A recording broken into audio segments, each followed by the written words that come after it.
CLAT preparation शुरू कर देते हो, आपको आपका सिलेबस पता चल जाता है, आपको ये भी पता चल जाता है कि आपके क्लैट एग्जामिनेशन में पूरा पैसेज बेस्ड पेपर आने वाला है, right.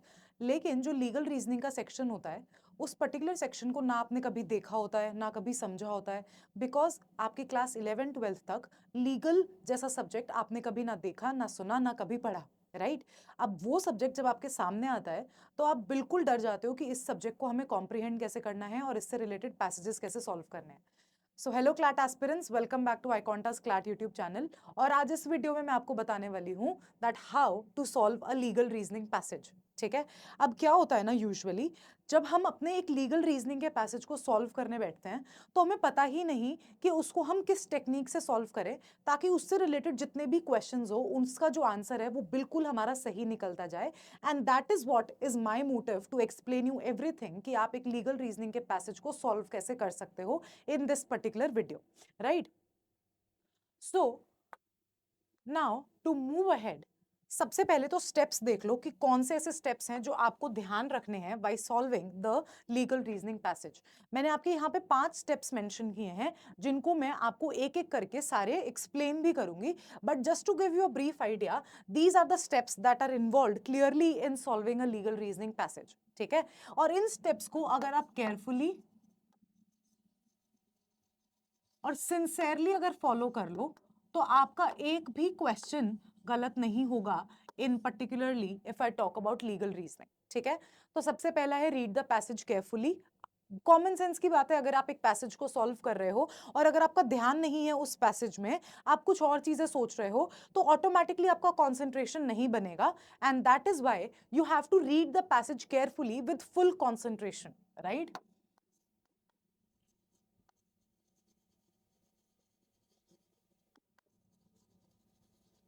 Right, the second one is identify key concepts. यहां पर इन सारे स्टेप्स को एक्सप्लेन करने की बजाय जब एक एक करके सारी चीज एक्सप्लेन करके बताऊंगी, और दूसरी चीज, इस वीडियो को एंड तक देखना क्योंकि लास्ट में एक एग्जाम्पल भी लिया है मैंने जिसमें मैं आपको सॉल्व करके बताने वाली हूं एक पर्टिकुलर पैसेज कि आप कैसे एक लीगल पैसेज को डिड्यूस कर सकते हो, सॉल्व कर सकते हो।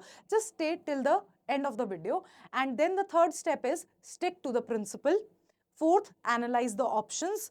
Fifth, use the logical reasoning. अब आप कहोगे लीगल के सेक्शन में लॉजिकल रीजनिंग, तभी बोल रही हूं थोड़ा सा इस वीडियो को आगे तक देखो and you will get to understand कि आपको एक पर्टिकुलर लीगल पैसेज को कैसे सॉल्व करना है।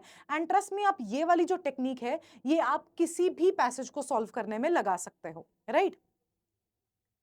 Now the step one, read the passage carefully. Focus on the principle, identify the legal principles or rules mentioned in the passage. This is the basis for answering the question. अब आप देखोगे जब भी आप एक legal का passage आपके सामने आएगा, राइट, आपके फर्स्ट लाइन में ही आपको दिख जाएगा कि जो वो पैसेज है वो कौन से कॉन्सेप्ट से रिलेटेड है। एंड कौन से कॉन्सेप्ट से मेरा मतलब है, आपने जो 4 मेन टॉपिक्स हैं लीगल रीजनिंग के, कॉन्स्टिट्यूशनल, क्रिमिनल लॉ, कॉन्ट्रैक्ट और टॉर्ट्स, आपको उन चारों के कॉन्सेप्ट्स जब अगर पता है तो आपको फर्स्ट लाइन में ही पता चल जाएगा कि उन चारों में से किससे रिलेटेड है आपका वो पर्टिकुलर पैसेज, राइट। तो जैसे ही आपको वो कॉन्सेप्ट पता चलेगा तो आप एक दिमाग में बेसिस बना लोगे कि हाँ मुझे इस चीज क्वेश्चन को इस तरीके से आंसर करना है, right. And understand the facts, carefully analyse the factual scenario provided, avoid adding assumptions और एक्सटेंडेड नॉलेज। अब आपको कॉन्सेप्ट्स अगर पहले से पता हुए होते हैं तो आप ना अपनी एक्स्ट्रा नॉलेज यूज करने की कोशिश करते हो, और यहीं पर बहुत सारे स्टूडेंट्स गलती करते हैं। आपको कोई एक्स्ट्रा नॉलेज यूज नहीं करनी है, आपको क्या करना है, आपको उस पर्टिकुलर वीडियो को, आपको उस पर्टिकुलर फैक्चुअल सिनेरियो को आपको उसी मोमेंट पे उसी फैक्चुअल बेसिस पे एनालाइज करना है। अगर आप उसको एनालाइज अपनी एक्सटेंडेड नॉलेज के साथ करोगे तो आप ओवर एनालिसिस की वजह से अपने क्वेश्चन को गलत कर बैठोगे, right. So that was the first step. Step 2 is identify the key elements. अब आपको की एलिमेंट्स समझने हैं उस पर्टिकुलर पैसेज के, राइट। एक पैसेज है आपके सामने, अब आपको ये फर्स्ट लाइन में समझ आ गया कि सपोज करो कि ये आपका कॉन्स्टिट्यूशन का पैसेज है, ठीक है, आपका कॉन्स्टिट्यूशन का पैसेज आया। अब आपको ये देखना है कि उस पर्टिकुलर कॉन्स्टिट्यूशन के पैसेज में आपका वो जो कॉन्स्टिट्यूशन का पैसेज है क्या वो फंडामेंटल राइट से रिलेटेड है या कॉन्स्टिट्यूशन के किस एलिमेंट से रिलेटेड है, अब आपको वो पहचानना है, राइट और पर्टिकुलरली कॉन्स्टिट्यूशन में किस चीज के बारे में उससे बात की गई है वो आपको यहां पर पहचानना है। Note the core legal rule और प्रिंसिपल, अंडरलाइन और mentally highlight the key terms. ठीक है, यहां पर आप, मेरे लिए पर्सनल ओपिनियन ये नहीं होगा कि आप मेंटली हाईलाइट करो, क्योंकि अगर आपके सामने कोई चीज वैसे हाईलाइटेड रहती है अंडरलाइन के फॉर्मेट में तो आप उस पर ज्यादा एम्फोसिस पे करते हो। अगर आप मेंटली करने का सोचोगे तो कभी कभी आप ना मिस आउट करने की ट्रेजेडी में फंस सकते हो। Right, facts, identify the actors, events and the key actions in the factual scenario। अब पूरे पैसेज में कुछ वर्ड्स आपको ऐसे मिलेंगे जो आपके लिए बहुत इंपॉर्टेंट हो सकते हैं, उनको भी आपको हाईलाइट करके रखना है। Right, issue, determine what is being asked, usually whether an action is legal, valid or enforceable। ठीक है, तो आपसे लीगल के क्वेश्चंस में क्या ही पूछेंगे ज्यादा से ज्यादा, कि लाइबिलिटी बनती है या नहीं बनती है, ये लॉ लगेगा या नहीं लगेगा। तो ऐसे चीजों को अपने पैसेज में ही ढूंढने की कोशिश करो कि आपको वो पैसेज में ही दिख जाए कि हाँ यहां पर ये चीज मेरे लिए इंपॉर्टेंट हो सकती है अगर क्वेश्चन में पूछी जा रही है तो। Right, now moving ahead with the third step, stick to the principle. अब मैं आपको एक एग्जांपल देती हूँ। मेरी क्लास में एक स्टूडेंट है जिसकी बहुत ज्यादा आदत है चीजों को ओवर एनालाइज करने की। राइट, अगर आप चीजों को ओवर एनालाइज करोगे तो आप उस क्वेश्चन को गलत ही कर दोगे, and that is where you need to understand कि आप एक पर्टिकुलर पैसेज को ओवर एनालाइज नहीं कर रहे हो। जितना प्रिंसिपल में बोला है, अगर एक direct principle fact based question है और अगर प्रिंसिपल में बोलने के बाद आप उस पर्टिकुलर क्वेश्चन को प्रिंसिपल के अकॉर्डिंग ही डील करोगे, चाहे वो लॉ के अगेंस्ट ही क्यों ना हो। कभी कभी आपसे ट्रिकी क्वेश्चंस देने के फॉर्मेट में आपसे इस प्रिंसिपल वाली चीज को अलग तरीके से पूछ लिया जाता है, and that is why you have to stick to the principle itself. Right, avoid using general knowledge. आपको अपना लॉजिक नहीं लगाना है कि क्या ये इंसिडेंट रियल लाइफ में हो सकता है या नहीं, आपको क्वेश्चन पे ही स्टिक करना है। Right, apply only the given principle even if you know the real world law may differ. मैंने आपको बताया चाहे लॉ कुछ और कहता हो, लेकिन अगर प्रिंसिपल में वैसा बोला है, अगर प्रिंसिपल में आपको ये बोल दिया कि मर्डर इज लीगल तो आपको वो मानना है मर्डर इज लीगल। आपको अपनी कॉमन सेंस या जो लॉ आपको पता है कि मर्डर लीगल नहीं है वो आपको यूज नहीं करना है उस पर्टिकुलर सिनेरियो में, क्योंकि उस पर्टिकुलर केस में आप क्वेश्चन को ही गलत डिफर कर रहे हो। क्वेश्चन में अगर आपको बोल दिया कि हाँ मर्डर लीगल है तो आप उसी को फॉलो करोगे। Right, strict application, do not assume or interpret beyond what the principle states। right, now step 4, analyze the options। सबसे ज्यादा क्रूशियल स्टेप है आपका while you solve a legal passage। Right, analyse कैसे करोगे ऑप्शंस को? सबसे पहले देखो, match principle to fact, compare each option to the principle and factual scenario.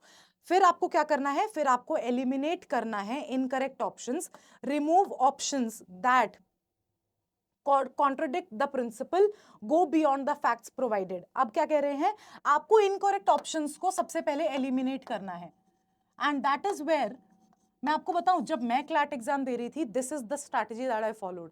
सबसे इजी तरीका होता है इनकरेक्ट ऑप्शंस को जो आपको एविडेंटली दिख रहे हैं, सबसे पहले ही आप एलिमिनेशन मेथड चूज करो। और एलिमिनेशन मेथड क्या होता है कि आपने अगर 4 ऑप्शंस में से 2 ऑप्शंस को हटा ही दिया तो खेल तो अब आपको सिर्फ उन 2 क्वेश्चंस और 2 ऑप्शंस के बीच में खेलना है ना। तो उन 2 ऑप्शंस को जब आप एनालाइज करोगे तो 50% of your work is done. अब उस 50% में से आपको सेग्रीगेट करना है कि कौन सा आपका सही ऑप्शन होगा, और उस 50% में से आप सही आंसर कैसे सेग्रीगेट करोगे, यहां पर ये देखो, remove options that contradict the principle. सबसे पहले जो आपका प्रिंसिपल को कॉन्ट्रोडिक्ट कर रहा है उसी को हटा दो, उस ऑप्शन को। Right, go beyond the facts provided. Right, आपके जो भी फैक्ट से बियॉन्ड कोई ऑप्शन जा रहा है उसको हटा दो। राइट, एंड इंक्लूड इररेलेवेंट और अनसपोर्टेड कंक्लूजंस, जिसका कोई सेंस ही नहीं बन रहा, कोई इररेलेवेंट या अनसपोर्टेड कंक्लूजन है उसको हटा दो, and that is how you analyse your options, and that is how you eliminate the options in your stance, right, in your questions। right, now moving ahead to the step 5 and step 6, use logical reasoning. अब मैंने आपको जब starting में बताया तो आपको ये लगा होगा कि भाई लीगल के क्वेश्चन में लॉजिकल रीजनिंग, बट अगर लीगल का पैसेज यूज कर रहे हो तो यहाँ पर लीगल के पैसेज को सॉल्व करने के लिए हम लॉजिकल रीजनिंग के सेक्शन की बात नहीं कर रहे हैं। यहाँ पे जो लॉजिकल रीजनिंग की बात हो रही है ना, वो आपके दिमाग वाले लॉजिकल रीजनिंग की बात हो रही है कि लीगल को पैसेज सॉल्व करते वक्त आपको लॉजिक तो यूज करना पड़ेगा ना। तो that is what they are talking about here while they talk about logical reasoning, right? If two option seems correct, analyse which one aligns more closely with the principle। अब सबसे ज्यादा problem यहीं पर होती है, जो दो ऑप्शंस मैंने आपको बोले ना एलिमिनेट करने के बाद बचेंगे, वो ही आपके लिए सबसे बड़े कंफ्यूजिंग फैक्टर्स होंगे, क्योंकि उन दो ऑप्शंस में सबसे ज्यादा आपको ये प्रॉब्लम आने वाली है। If those two options will be so similar that you will not be able to find the correct answer. And now how to deduce the correct answer from those two options? You have to see which one aligns more closely with the principle, right? Which one aligns more with the principle and does one option introduce unnecessary assumptions? एक hint यही होता है दोनों options में। दोनों options में एक question, एक या पर्टिकुलर ऑप्शन ऐसा होगा जिसमें हल्का सा अननेसेसरी एजम्पशन होगा और प्रिंसिपल से वो हल्का सा डाइवर्ट कर रहा होगा, and that is where you have to segregate it, right? Choose the most logical and direct answer. जितना डायरेक्ट आंसर आप दोगे वही आपके हाईएस्ट चांसेस होंगे सही आंसर बनने के, right? Now step 6, time management, right? Spend about 7 to 10 minutes per passage depending upon the number of questions. This is what I have written, 7 to 10 minutes while you are preparing, not in the exam, वरना आपका paper ही खत्म नहीं होगा। Preparation stage की बात हो रही है यहाँ पर, ठीक है?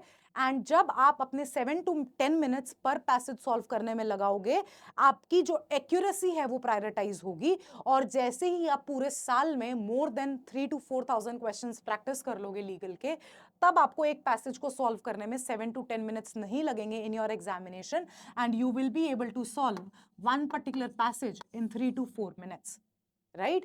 So that is where in the preparation stage you have to prioritize accuracy over speed, because legal reasoning questions are often high ranking and offer high scoring, right? आप ज्यादा से ज्यादा स्कोर कर सकते हो in legal reasoning passages, because you know that over this particular thing you have to understand that आपने इतने questions practice कर लिए हैं, आपको इतनी conceptual clarity है that now you don't have to waste 7 to 10 minutes while attempting your paper. All you have to spend 3 to 4 minutes, right?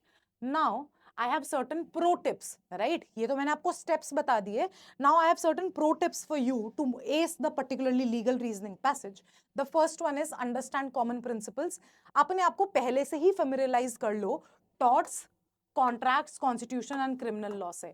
ये 4 most important topics हैं आपके। अगर आपको इससे रिलेटेड क्वेश्चंस चाहिए और अगर आपको ऐसे ही क्वेश्चंस की प्रैक्टिस करनी है, हमारा व्हाट्सएप ग्रुप ज्वाइन कर लो। व्हाट्सएप ग्रुप में you will understand all these concepts absolutely free of cost.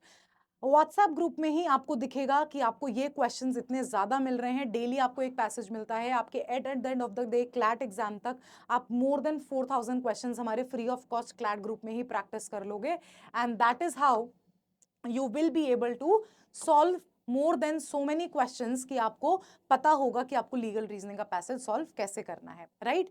जिसका लिंक आपको डिस्क्रिप्शन में मिल जाएगा, राइट? प्रैक्टिस रेगुलरली, जैसे कि मैंने आपको बताया, प्रीवियस ईयर क्वेश्चन पेपर्स और सेक्शनल क्वेश्चंस। सेक्शनल क्वेश्चंस कौन से? यही वाले सेक्शंस। इन्हीं 4 सेक्शंस की आपको इतनी ज्यादा प्रैक्टिस करनी है दैट यू अंडरस्टैंड कि आपके इससे ज्यादा कोई क्वेश्चंस मिले ही नहीं आपको। आपने इतनी प्रैक्टिस कर ली हो, आप कॉन्सेप्ट्स के साथ इतना फेमिलियराइज हो जाओ कि अब आपको कोई और प्रॉब्लम आए ही ना। Summarise the principle, paraphrase the legal rule mentally to make it easier to apply, avoid emotional bias. जो मैंने आपको बोला, अगर प्रिंसिपल में बोला है मर्डर इज लीगल तो murder is legal. Base your answers solely on the principle, not personal opinions or morality, right? Now, I have an example to solve in front of you. In a bustling metropolitan city, the local government passed a law prohibiting the use of personal vehicles on certain days of the week to reduce pollution. ठीक है, यहाँ क्या बोल रहे हैं कि government ने एक रूल निकाला जहां पर आप अपने पर्सनल व्हीकल्स यूज नहीं कर सकते ओवर सर्टेन डेज, ठीक है, ताकि आप पोल्यूशन रिड्यूस कर पाओ and traffic congestion, right? This policy called the clean air initiative encourage citizens to use public transport carpool or cycle on designated days. However, the law provided exceptions for emergency services and those who could prove that they required personal transportation due to medical conditions or essential work commitments. ठीक है, government ने ये भी बोला कि अगर आप हमें प्रूव कर देते हो कि आपको आपके मेडिकल ट्रीटमेंट की वजह से या एसेंशियल वर्क कमिटमेंट की वजह से अपना पर्सनल व्हीकल यूज करना पड़ रहा है तो आप कर सकते हो। तो इसमें क्या दिख रहा है, क्लियरली ये थोड़ा कॉन्स्टिट्यूशन की तरफ जा रहा है आपका क्वेश्चन, कि क्योंकि यहाँ पर आपकी पर्सनल लिबर्टी हैम्पर हो रही है, right? Rajesh, a software engineer, was stopped by a traffic police on a day when the use of personal vehicles was prohibited. Rajesh argued that he needed his car to reach his office because public transport in his area was unreliable and his work was essential to meet a project deadline. The police fired him for violating the Clean Air Initiative law, stating that his work did not qualify as an exception under the rules. Rajesh decides to challenge the fine in court, arguing that the law violates his fundamental right. मैंने आपको पहले ही बोला था कि ये किससे relate हो रहा है, कॉन्स्टिट्यूशनल राइट से रिलेट हो रहा है, और यहां पर आपको दिख भी गया कि yes this is a fundamental right का क्वेश्चन।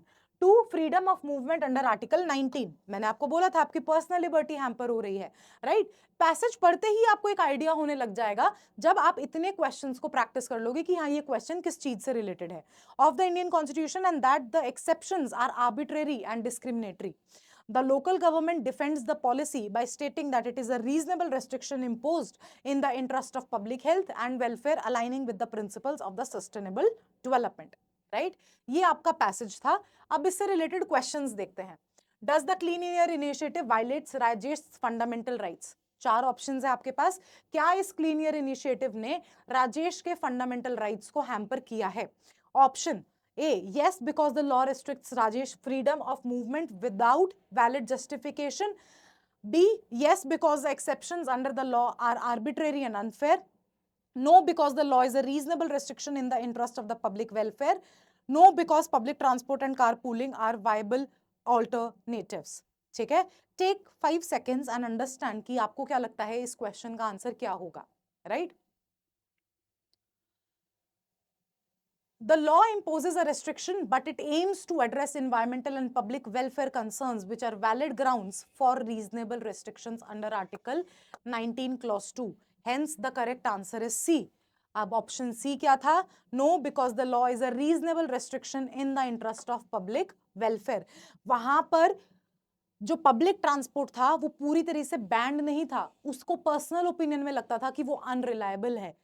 बैंड तो नहीं था ना, एक्सेप्शन में तो फॉल कर ही नहीं रहा वो। वर्क कमिटमेंट की वजह से अगर आपको पहुंचना है तो आप अनरिलायबिलिटी की वजह से आपको एडजस्टमेंट्स करने पड़ेंगे, राइट? लेकिन अगर पब्लिक ट्रांसपोर्ट उसके ऑफिस एरिया में जाता ही नहीं तो that would have been certainly falled into an exception, but यहां पर नहीं फॉल कर रहा है, and that is why option C becomes your correct answer.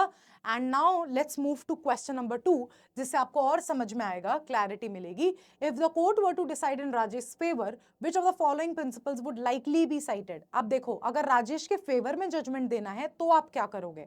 The principle of equality under Article 14, the need for exceptions to consider all essential work as valid, the violation of the freedom of movement under Article 19, all of the above.